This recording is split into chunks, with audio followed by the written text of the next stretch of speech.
The biggest cheerleader issue, though, was near the end of my first year as a head coach. We were heading into the final game of the season, and it was senior night, which is often a distraction in and of itself.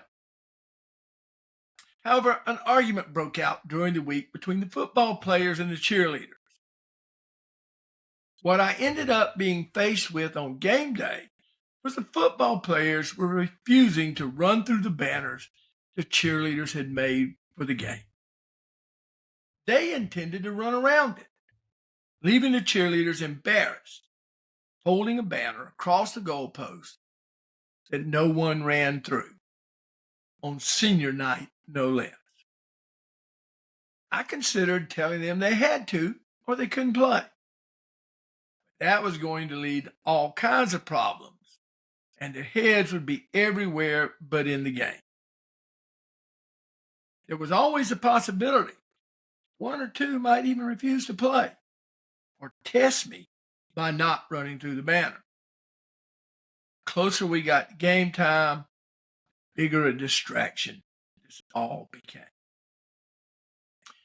Now, finally, it came to me. A solution that would leave everyone, if not happy, then at least not embarrassed and not furious. I shared my plan with the seniors, and they were all on board. They passed it along to the rest of the team, and I told the coaches. When game time rolled around, the cheerleaders took their place at the goalpost with their banners stretched out. The band lined up, forming a tunnel coming onto the field. Lined up in the end zone behind the banner. Everything looked just like every other Friday night. Then the band struck up the fight song, and the team ran around the outsides of the goalposts.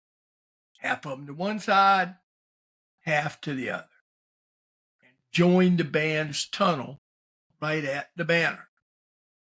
I had the coaching staff then run through the banner, and the players went wild, running to the sideline, led by their coaches. I just followed everybody else to the sideline. It appeared as though the team was honoring its coaches, when in reality, the head coach was avoiding a disaster.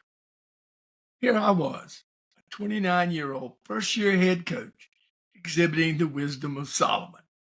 Instead of splitting a baby, I split a banner.